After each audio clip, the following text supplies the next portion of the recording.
Moderadora Bien, del... bien, muy buenas tardes, distinguidos asistentes, y bienvenidos a la cuarta semana de investigación 2025, organizada por la Red de Universidades.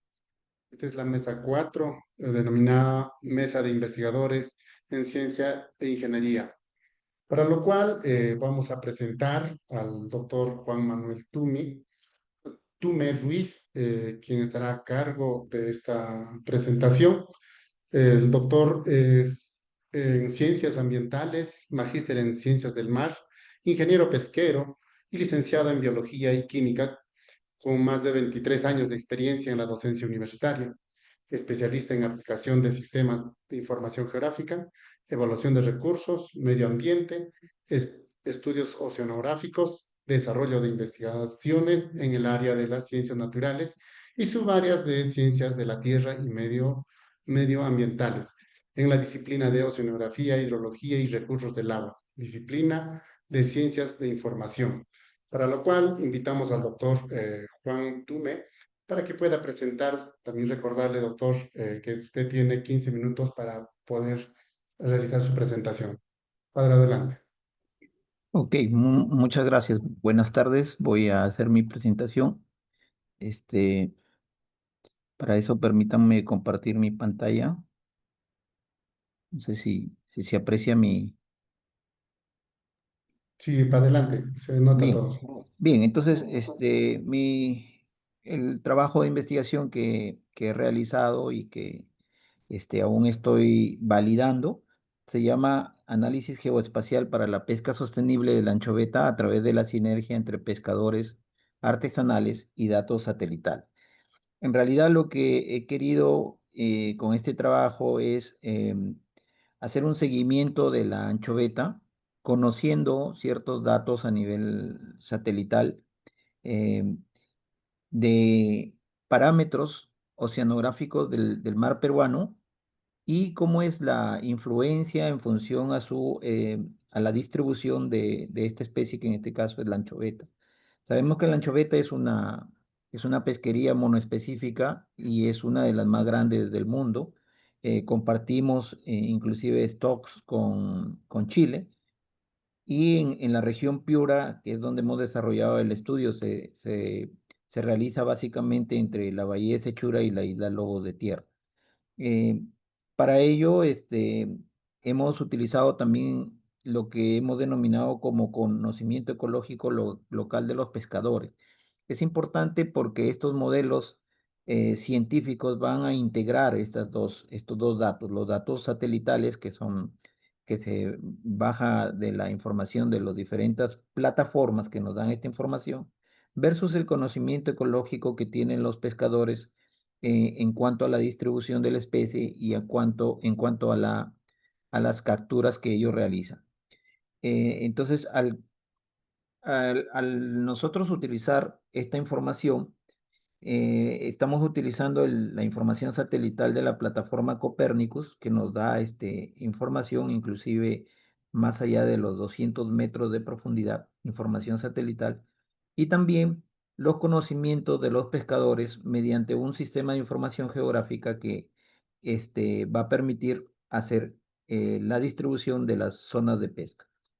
El objetivo general es desarrollar, pues, lógicamente, este modelo geoespacial integrado que va a necesitar de datos satelitales, y a través de los sistemas de información geográfica se hace un análisis multicriterio asociado a los conocimientos ecológicos locales de los pescadores y lograr un modelo de idoneidad del hábitat de la anchoveta.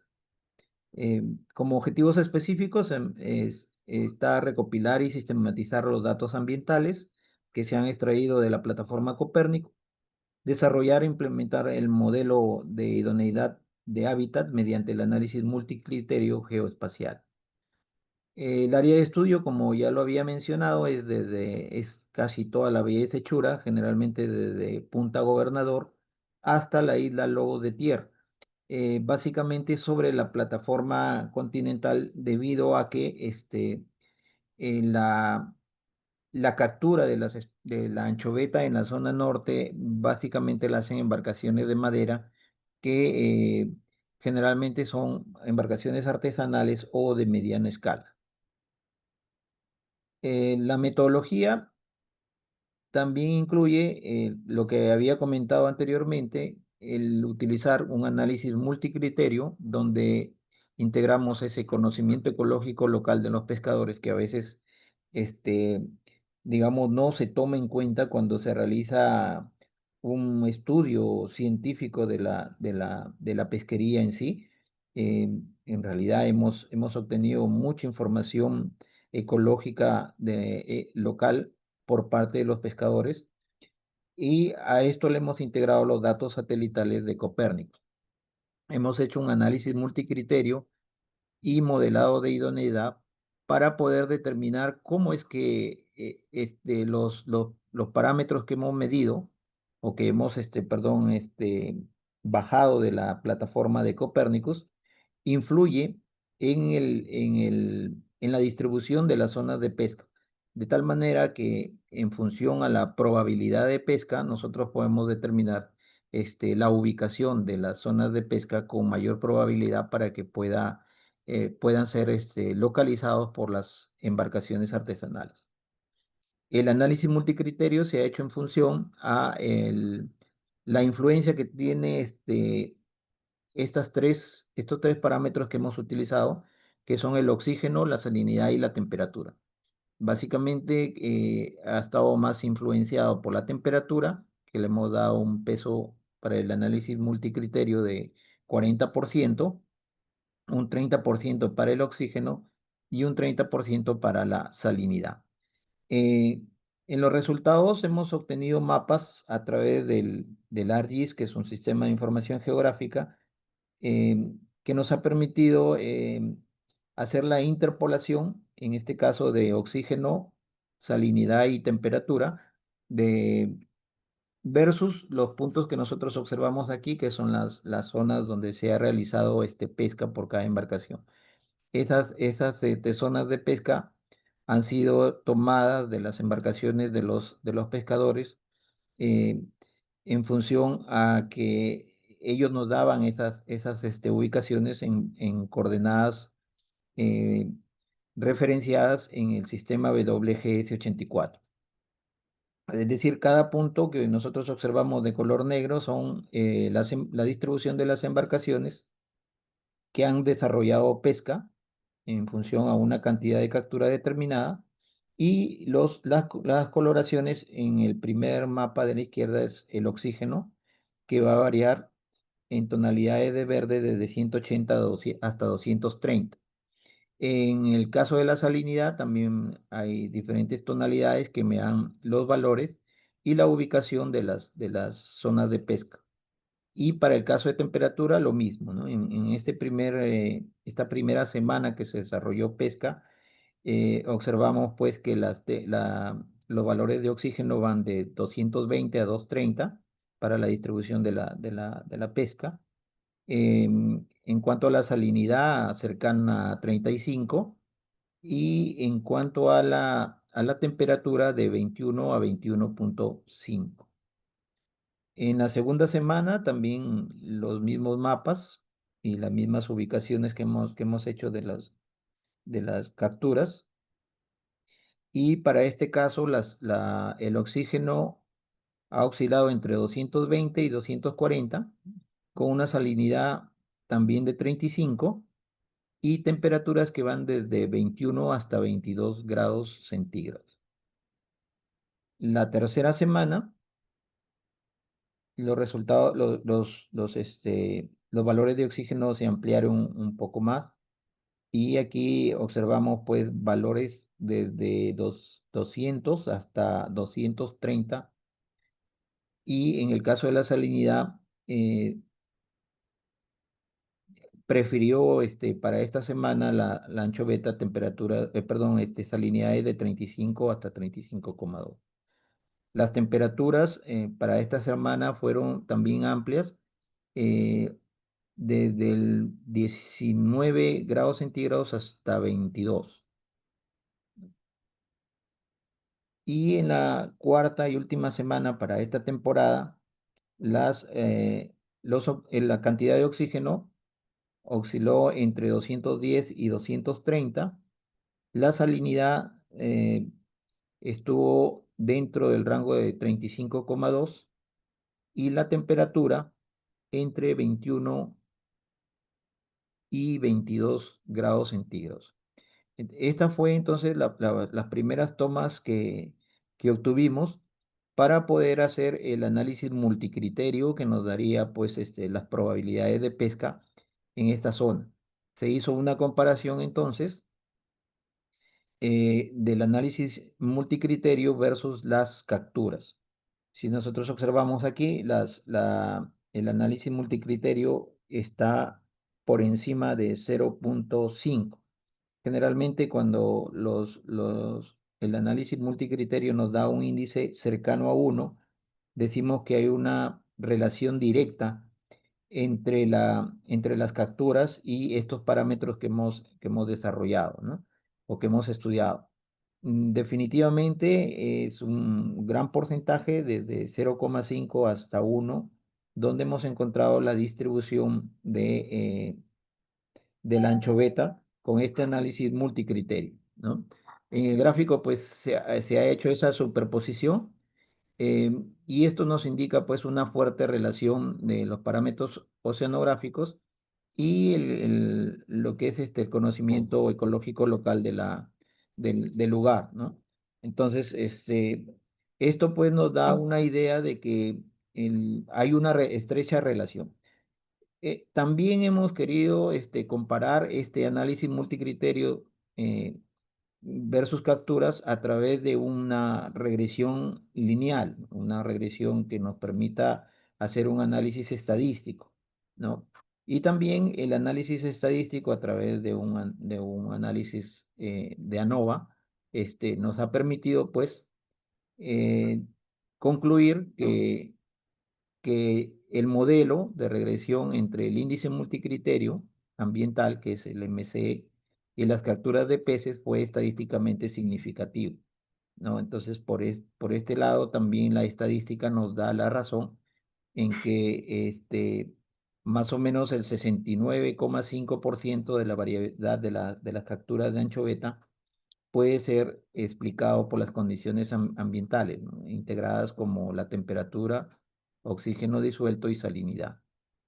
Esto sí sugiere pues que la idoneidad ambiental influye de manera directa en la distribución y en la capturabilidad de la anchoveta, ¿no? Durante este estudio. Entonces, estos dos análisis que hemos hecho, tanto para multicriterio a nivel de un mapa temático que nos describa con mayor facilidad y se puede interpretar con mayor facilidad, también lo hemos corroborado con la parte estadística.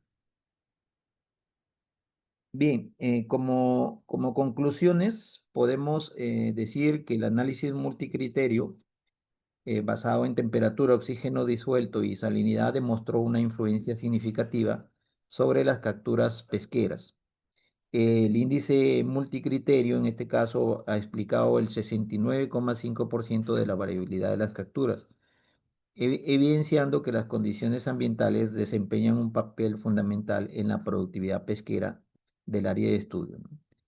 Entonces, estos resultados validan la utilidad del enfoque SIC y la modelación multicriterio como herramientas para este tipo de análisis y, lógicamente, para la gestión de las pesquerías, en el sentido de que tengo ya un 69,5% de certeza de que en los lugares donde existan esas variaciones de temperatura, de oxígeno y de salinidad, pueda encontrar o pueda haber presencia de esta especie. Como recomendaciones, nuestro estudio nos lleva a hacer la siguiente recomendación: incluir en futuros análisis otras variables oceanográficas que complementen la influencia de la temperatura, salinidad y oxígeno.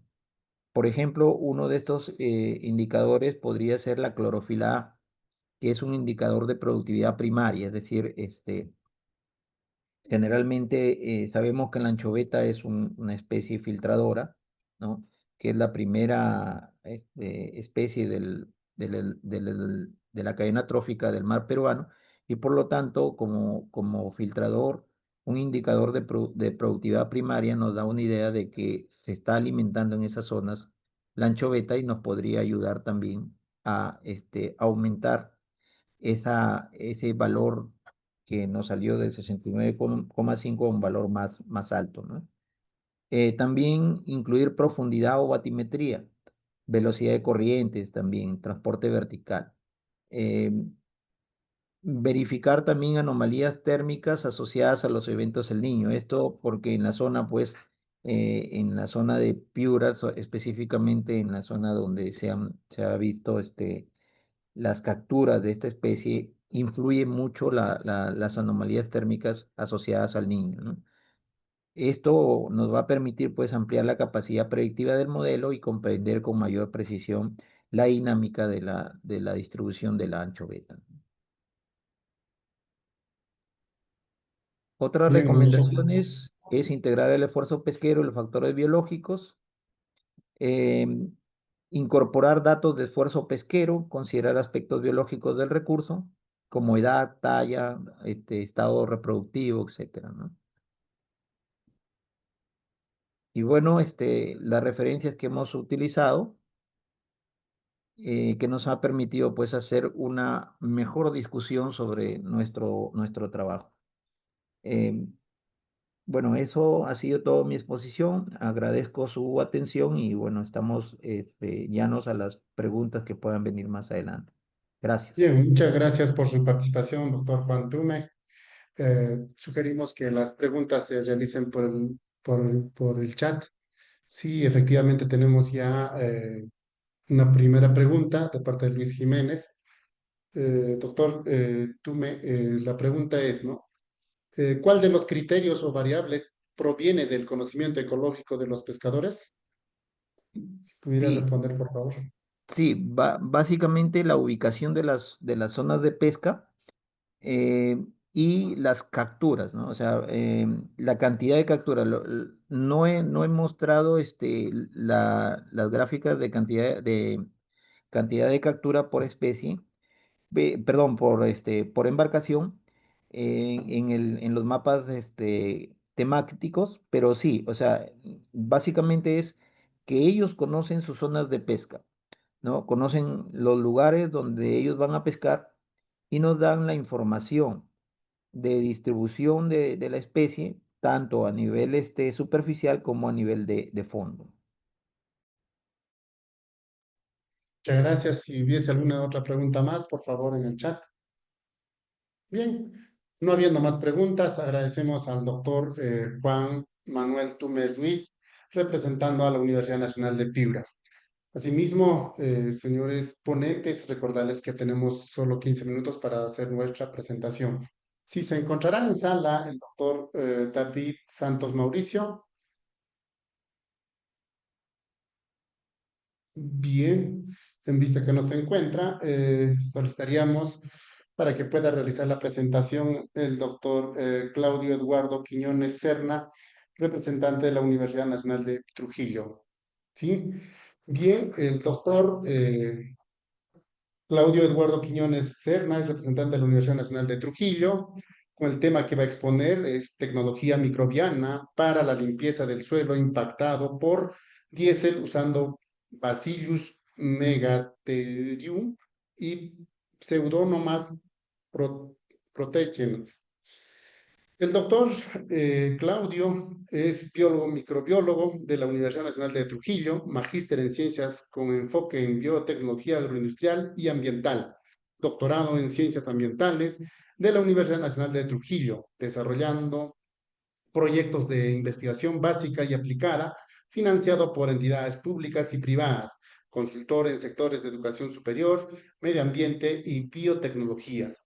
Para lo cual solicitamos, le damos pase al doctor Claudio para que pueda realizar su presentación. Recordarle también, doctor, que usted tiene 15 minutos para realizar su presentación. Adelante, doctor.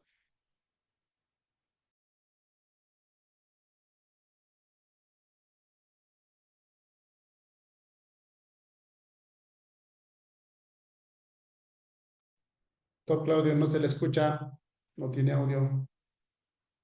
Muy bien, muchas gracias por la presentación. Ahí se me escucha. Sí, se escucha, adelante. Sí, genial. Bien, entonces, justo en esta investigación está muy enfocada en el tema de la bioremediación, en este caso de algunos contaminantes orgánicos, sobre todo de importancia que son derivados de petróleo. En este caso me he enfocado mucho lo que es el tema del diésel. Bien, entonces he usado este como modelo contaminante para en este caso encontrar algunos microorganismos de interés, en este caso de biodegradación, de remover o reducir justamente este contaminante. Bien, entonces a veces muchos de estos microorganismos que ya es muy frecuente su uso, justamente es la adaptación el cual se tiene que justamente aplicar a algunos campos contaminados.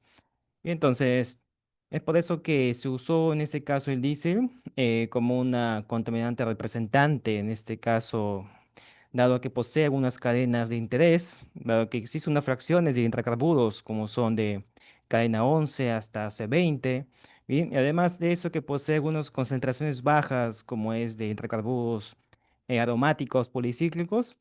Bien, entonces, y además de eso, también esto se ocurre a una serie de derrames, ya sea a nivel de glifos u otras, o también a veces en el transporte justamente de este combustible.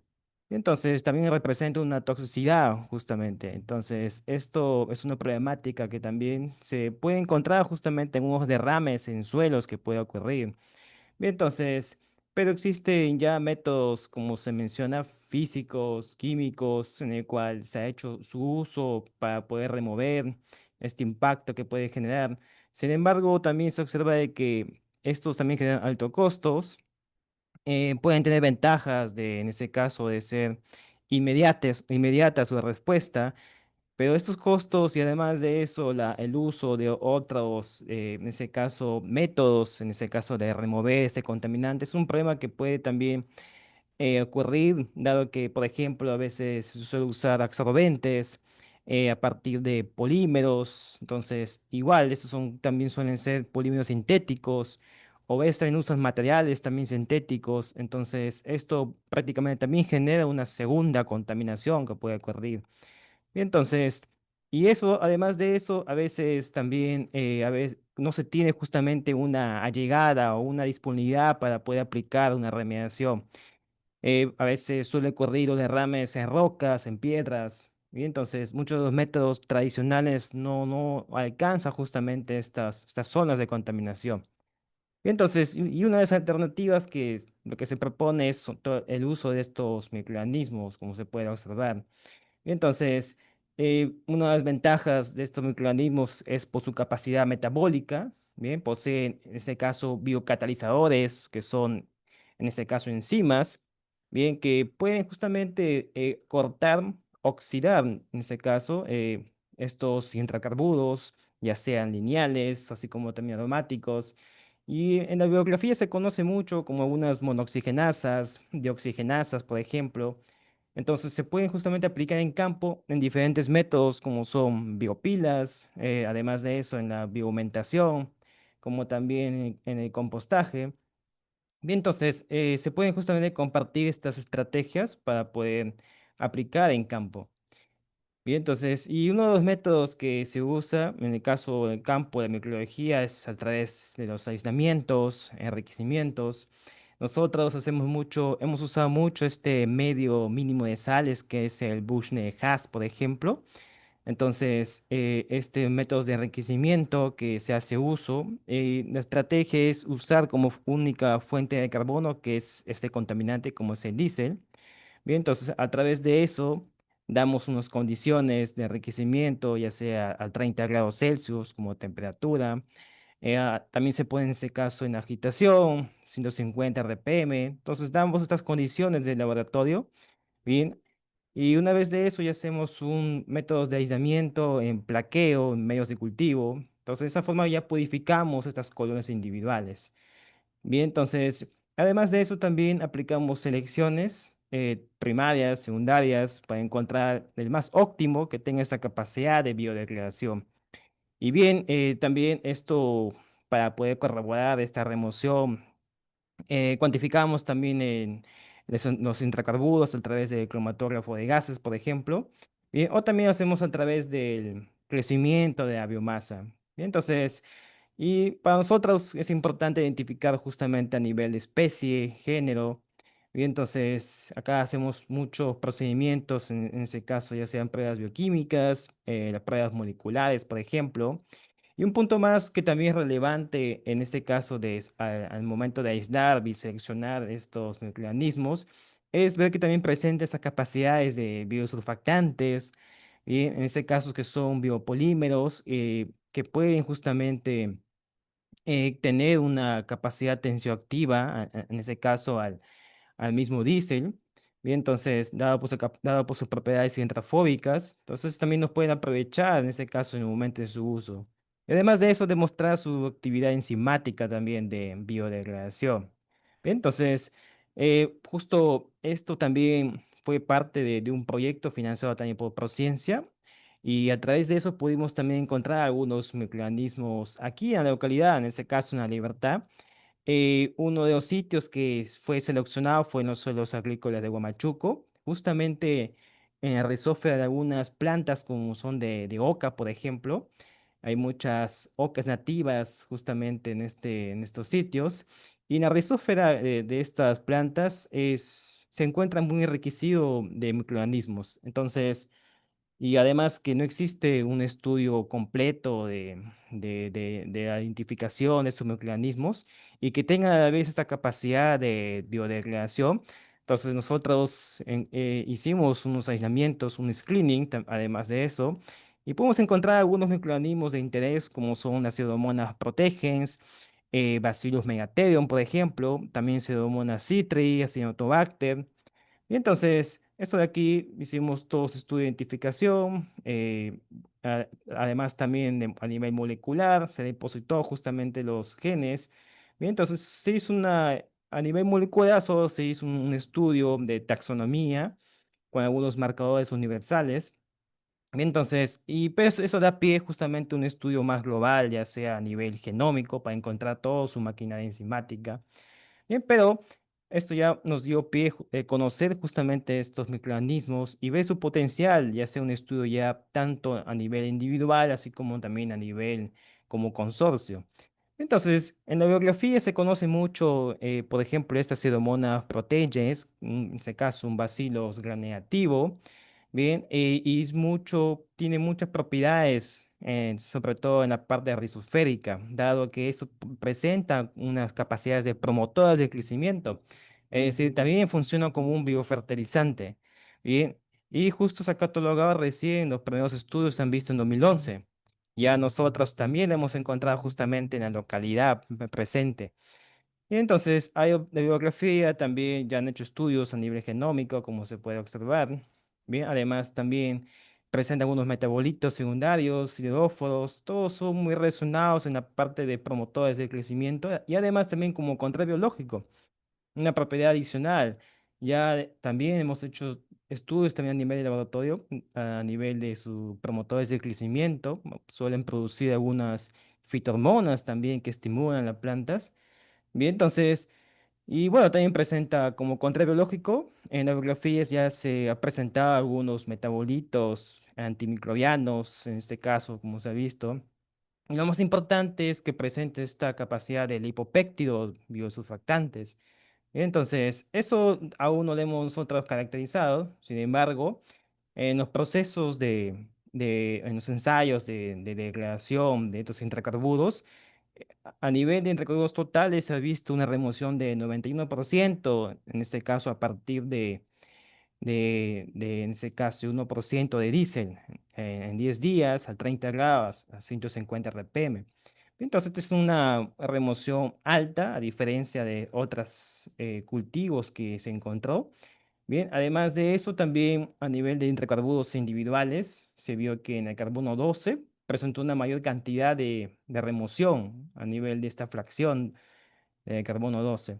Entonces, de acá más o menos nos da justamente un entendimiento de que también presenta esta capacidad a la vez de su capacidad de promotor del crecimiento. Y eso es un boom en el momento de aplicar en suelo. Bien, porque además de remover y limpiar, puede justamente estimular a la flora que puede existir ahí. Y por otra parte, en ácidos megateros igualmente, en la bibliografía se presenta una forma de esporas, y que es muy importante por su resistencia que puede existir en las condiciones climáticas, ya sea de altura o temperatura. Entonces, es un hecho también de su uso de este microorganismo. Y la bibliografía también dicta mucho sobre algunos enzimas intralíticas de ácidos grasos. Bien, entonces, eso de aquí puede justamente también corroborarse en la remediación de justamente algunos intracarburos. Entonces, también en la bibliografía se presenta algunas propiedades de biosurfactantes. Bien, entonces se menciona mucho su estudio a ese nivel. En el caso de nosotros, a diferencia de Pseudomonas, este presentó una remoción total de 27% a partir del 1% de diésel en 10 días, en este caso, a 150 RPM. Es una diferencia, en este caso, grande, como se puede observar ahí, significativa, pero también se observa que existe una remoción a nivel de la fracción C12 también, al 50%. Bien, entonces presenta justamente rendimientos menores, en este caso. Bien, entonces aquí la finalidad fue justo mezclar ambos microorganismos para ver cómo funcionan de manera juntos y ver si que potencian más aún su remediación como consorcio. Bien, entonces en este caso usamos 5 gramos de diésel en 150 gramos de suelo. Esto enriquecimos también con 20 mililitros, ya en este caso del caldo de mínimo de sales, que es de Buchner-Hals. Este posee sulfato de amonios, algunos nitratos, fosfatos, entonces también va a permitir un tema de bioestimulación justamente al momento de inocular estos microorganismos. El suelo que usamos fue un suelo franco arenoso, esto también influye mucho justamente en el tema del tratamiento que se puede dar en el suelo. Bien, entonces, y esto hicimos la inoculación de 10% de cada uno. Bien, se dejamos a temperatura durante 10 días, temperatura ambiente. Entonces, y hemos encontrado algunas remociones. En este caso, vimos que se alcanzó un promedio de 87% de remoción, bien, durante 10 días, en este caso. Bien, y además de eso, encontramos también a nivel de hidrocarburos individual que en las cadenas cortas, en este caso más bajas, de fracción de 11 a 13, se presentó una mayor cantidad de remoción en estas cadenas bajas, de 95 a 93%. Entonces, esto nos da tendencia de que funcionan en conjunto en este caso, una remoción de alcanos cortos, de estos hidrocarburos. Bien, entonces, debe ser por el hecho de su mejor solubilidad o acceso enzimática que puede ocurrir. Bien, entonces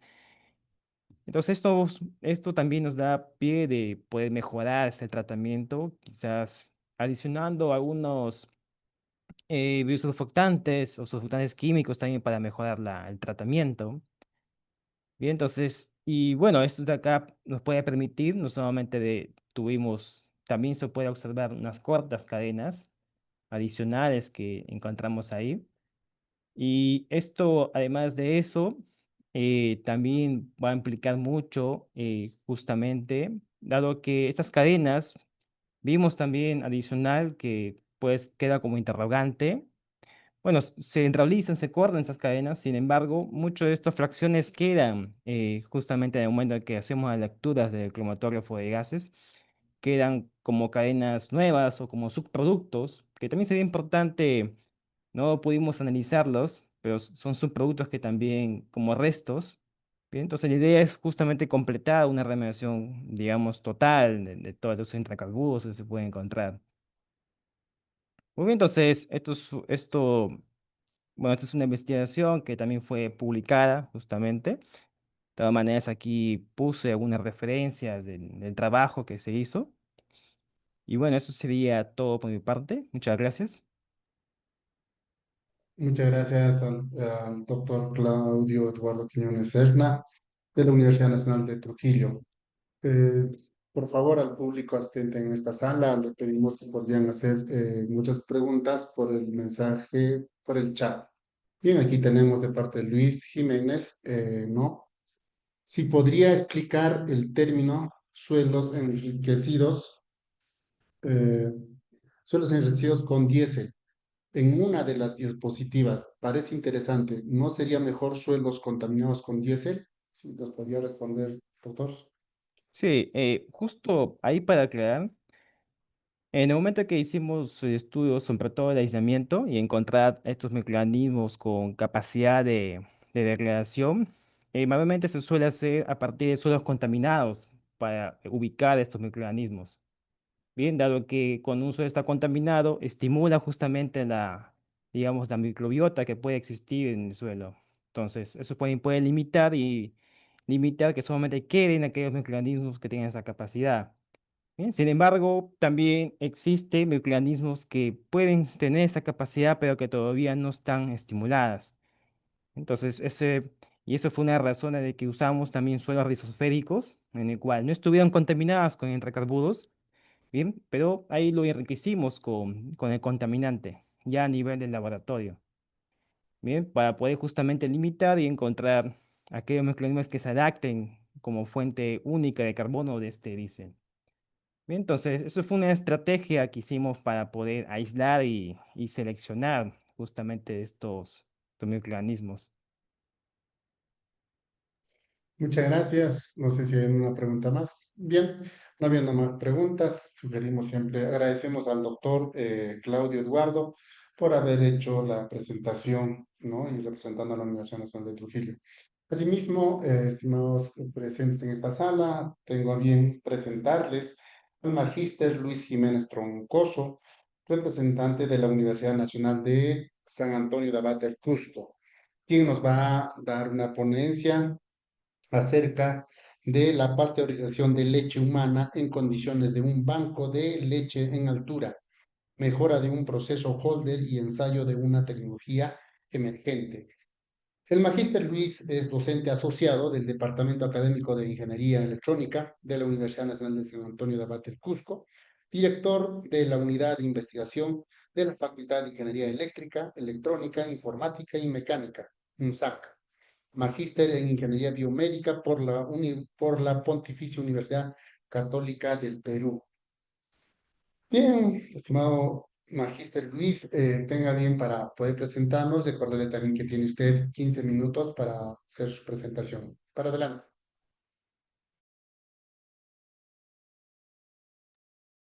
Muchas gracias. Buenas tardes con todos. Debe estarse viendo la diapositiva. ¿Podrían confirmar? Sí se nota, si lo podría tan solamente poner en modo de presentación o presionar la copita, por favor. Abajo, en la parte inferior. Ah, muy bien. Para adelante. Muy bien. Muchas gracias. Bien, en esta presentación voy a un poco dar algunos antecedentes sobre este proyecto y la motivación para realizarlo. Eh, por un lado, tenemos la relación entre lactancia materna, los beneficios que ella trae, y los bancos de leche humana que actúan en sinergia. Vamos a ver también sobre los bancos de leche que hay en el Perú, los objetivos del proyecto de investigación y dos de las proteínas componentes de la leche materna que se han estudiado en cuanto al efecto que la pasteurización provoca sobre su concentración.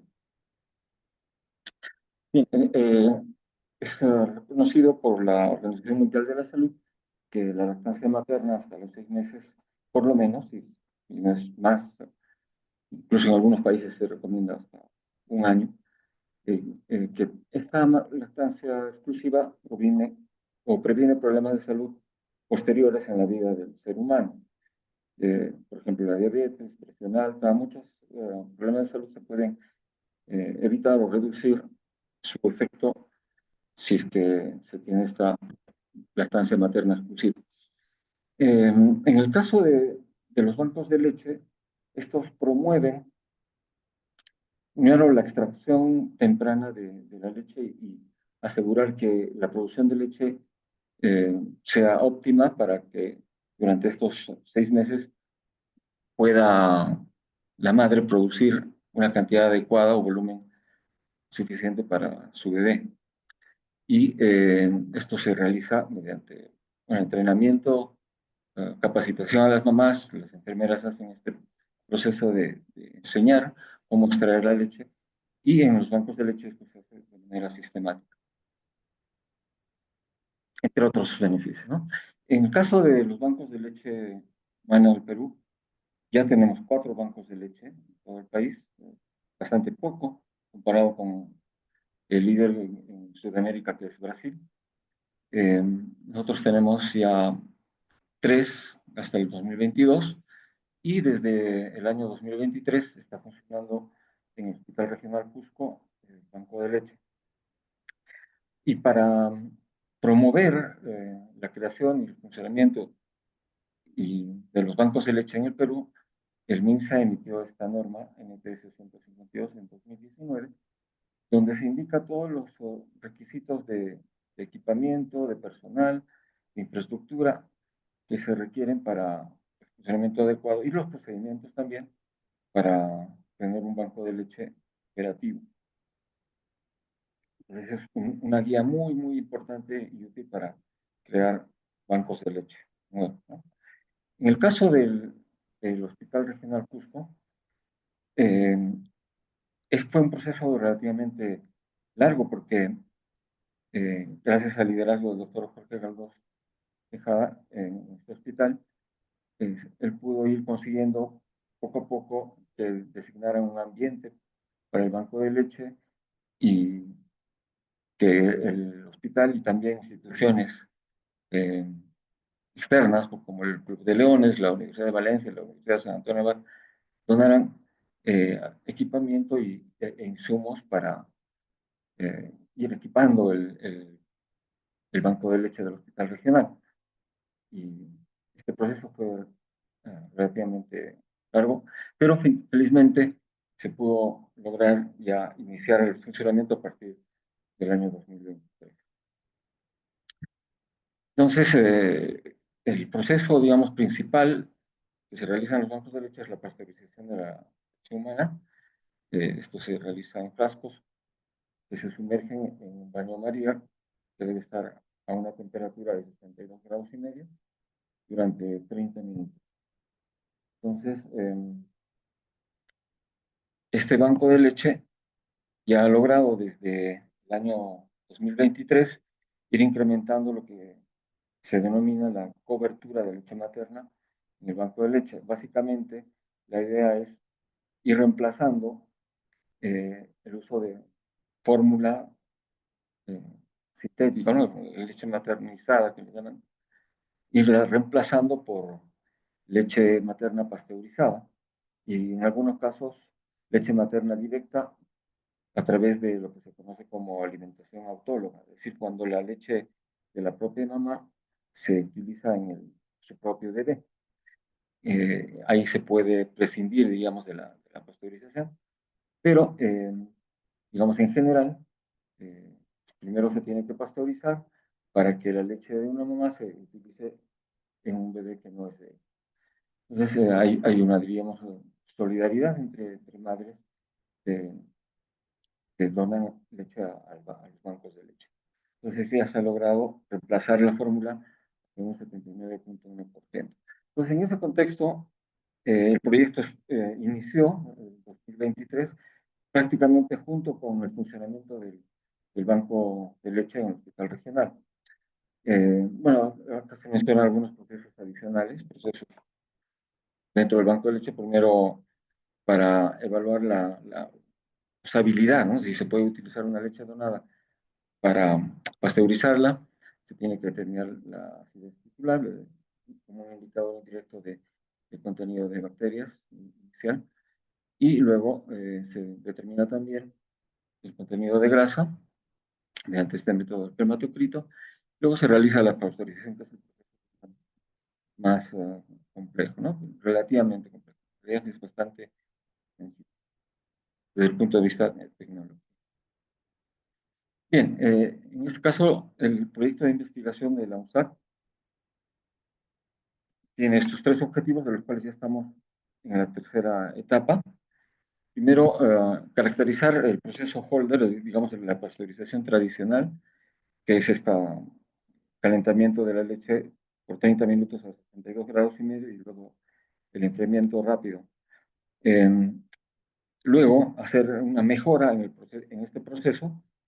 En nuestro caso, estamos haciendo la automatización de la agitación de los frascos, dado que la norma la norma peruana, indica que esta agitación se realiza manualmente, frasco por frasco. Entonces, nosotros hemos modificado eso para que sea de manera automática. Y finalmente, el tercer objetivo es ensayar una tecnología de irradiación con luz ultravioleta para realizar esta pasteurización o eliminación de bacterias. Bien, cabe indicar esta primera etapa del proyecto de investigación fue la formulación y firma de un convenio específico entre la Universidad de San Antonio Abad del Cusco y el Hospital Regional del Cusco, que facilite esta investigación. Luego se implementó un laboratorio dentro de la Escuela de Ingeniería Electrónica. Nosotros tenemos el área de bioingeniería, algunas asignaturas obligatorias que todos los futuros ingenieros electrónicos van a tener una formación en equipamiento biomédico y relacionado a bioingeniería. Entonces también tuvimos que formar un equipo multidisciplinario para esta investigación. Bien, también se adquirieron equipos para el proyecto. Digamos, nosotros no teníamos inicialmente procedimientos ni infraestructura ni equipos para realizar estudios microbiológicos o bioquímicos, entonces tuvimos que implementar ello.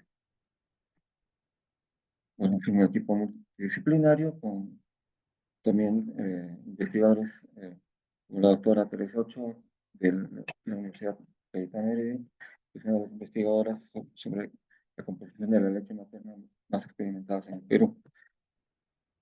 Bueno, en el caso de este proyecto, uno de los aspectos más importantes es determinar qué le hace la pasteurización a las proteínas bioactivas de la leche. Entonces, hay varias técnicas para medir la concentración de proteínas, algunas más costosas que otras, tenemos la cromatografía, la electroforesis, pero más adecuado para este caso es el ensayo ligado a enzimas, es decir, la técnica ELISA. Esta técnica, básicamente,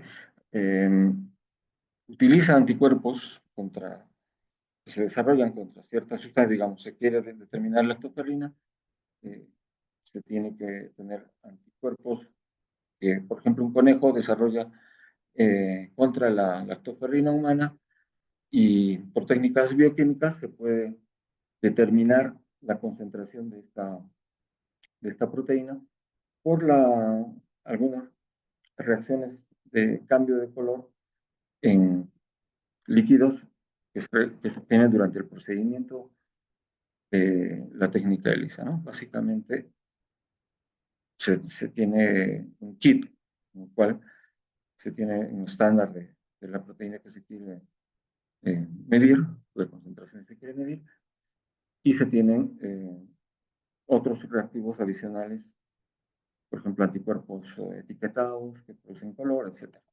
Pues finalmente tenemos que en los pocitos donde se colocan las muestras de leche diluida, se van a desarrollar, se van a producir intensidades de color que se miden por absorción de la luz, ¿no? Entonces, nosotros hemos ensayado algunas modificaciones a los procedimientos de ELISA para tener una mayor exactitud en la determinación, por ejemplo, de lactoferrina humana. Entonces, lo que va a hacer la pasteurización es desnaturaliza un poco una parte de la proteína y cuando se mida con la técnica ELISA, si esta proteína ha sido muy desnaturalizada, no va a ser reconocida por los anticuerpos en kit ELISA y su concentración aparente va a ser menor. Entonces hay un término que se conoce como porcentaje de retención. Por ejemplo, aquí vemos una tabla en la que tenemos lactoferrina en la leche sin pasteurizar y la leche pasteurizada. Por ejemplo, en este caso, 0,85 miligramos por mililitro en la leche pasteurizada y en la leche sin pasteurizar 1,72 miligramos por mililitro. Porcentaje de retención del 49%. Entonces, la pasteurización de todas maneras afecta en algo a la forma de la proteína y eso se detecta mediante este análisis o ensayo ELISA. Entonces, básicamente, en el caso de la lactoferrina, tiene alrededor de un 30 a 40% de retención de la proteína luego de la pasteurización. Entonces, una técnica que quiera mejorar la pasteurización, lo que debería lograr es mejorar este porcentaje de retención luego de la pasteurización. Luego tenemos, se mejoró la exactitud de esta determinación, haciendo alguna variación al procedimiento, quitando la caseína de la leche previo a la dilución de la leche para la técnica ELISA. En este caso, para determinar y en la segunda fase del proyecto, hemos automatizado la agitación de los frascos que tienen la leche materna y hemos logrado una mayor exactitud en la temperatura en los frascos de leche y está más cercana a los 62 grados y medio que cuando se agita manualmente durante estos 30 minutos. Y se ha tenido ya concentraciones de inmunoglobulina A antes y después de pasteurizar, según los métodos de pasteurización 1, en el cual la agitación de los frascos es manual, y otros en los que la agitación es automatizada. Ese es digamos, uno de los resultados de la segunda fase del proyecto. Finalmente, nosotros tenemos la tercera fase del proyecto, que consiste ya en la pasteurización con luz ultravioleta en combinación con calor. Básicamente, la luz ultravioleta en algunas longitudes de onda destruye o modifica el ADN y evita la reproducción de las bacterias que hubieran en este caso en la leche, ¿no? Entonces, para ello se tiene que, por un lado, caracterizar la propia luz que está emitida por las fuentes de luz permisida. Entonces, hay fuentes de luz de estado sólido, hay también fluorescentes ultravioleta. Entonces, eso se tiene que caracterizar por su espectro. Y también tiene que medir la potencia por unidad de área que llega a la muestra de leche, a la leche que va a ser pasteurizada con un radiómetro. También hay que agitar la muestra de leche mientras está recibiendo la irradiación ultravioleta para finalmente también determinar la reducción de carga bacteriana y hacer las determinaciones bioquímicas. Entonces, estamos ya nosotros en la última fase del proyecto, en la parte ultravioleta, presionamos a concluir. Bien, muchas gracias por vuestra... Bien, muchas gracias, Magíster Luis Jiménez. A los asistentes en la sala pueden hacer su pregunta escribiendo en el chat para que se puedan realizar las preguntas. Asimismo, tenemos ya una pregunta aquí de Marita Celinda Ángeles Izaga. Nos comenta, dice, ¿la leche materna ha cumplido el objetivo en las expectativas de estudio y qué grado de dificultad ha tenido en el transcurso del tiempo? ¿Y los nutrientes es sostenible en el periodo de tiempo? ¿Me podría responder, por favor? Sí, a ver, nosotros solo hemos pasteurizado la leche y medido sus características.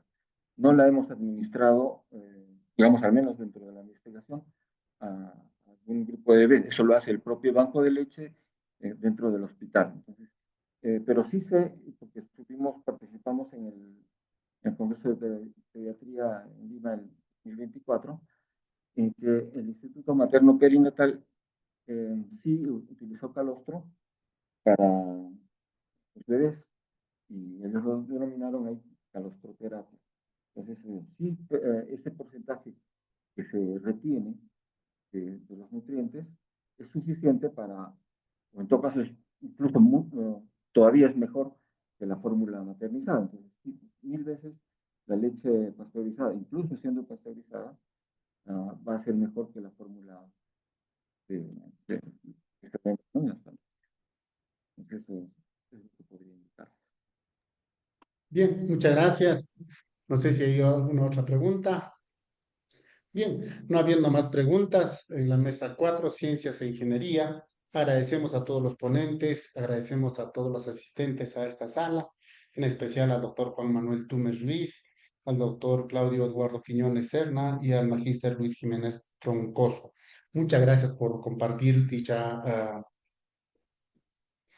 ponencias en beneficio de la comunidad científica. Agradecemos.